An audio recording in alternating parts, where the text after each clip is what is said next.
தமிழ் இலக்கிய மரபுகளையும் ஆய்வுகளையும் விரிவுபடுத்தும் வகையில் பல்கலைக்கழகங்கள் மற்றும் கல்லூரிகளின் தமிழ்துறை வாயிலாக ஒவ்வொரு வெள்ளிக்கிழமையும் தகைசால் தமிழர்கள் மற்றும் ஆய்வாளர்கள் பங்கேற்கும் வகையில் இந்நிகழ்ச்சி நடைபெறவுள்ளது.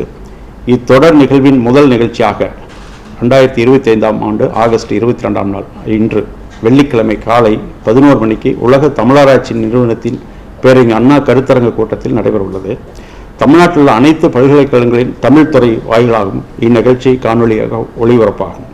இந்நிகழ்வில் தொல்காப்பிய உரைகளும் பதிப்புகளும் பொருட்கோடலின் படிநிலைகள் என்ற தலைப்பில் தமிழறிஞர் திரு வேலுசாமி அவர்கள் ஆய்வுரை நிகழ்த்துள்ளார்கள். தமிழுக்காக பல்வேறு வளர்ச்சி திட்டங்களை முன்னெடுக்கும் தமிழர்களின் பணிகளை போற்றியும் அவர்தம் தொண்டுகளுக்கு ஊக்கமளித்து வரும் மாண்புமிகு தமிழ்நாடு முதலமைச்சர் அவர்களின் வழிகாட்டுதலின் பேரில் தமிழ் வளர்ச்சி மற்றும் செய்தித்துறை அமைச்சராகிய நான் தொல்காப்பியர் சொல்லரங்கம் திட்டத்தின் பிரத்யேக இலச்சினை அறிமுகப்படுத்தி இத்திட்டத்தை தொடங்கி வைப்பதிலே மகிழ்ச்சி அடைகிறேன். இத்திட்டம் தொடர்ந்து சிறப்புடன் நடைபெற்று தமிழராட்சி துறையில் புதிய வெளிச்சங்களை ஏற்படுத்தும் என நான் நம்புகிறேன்.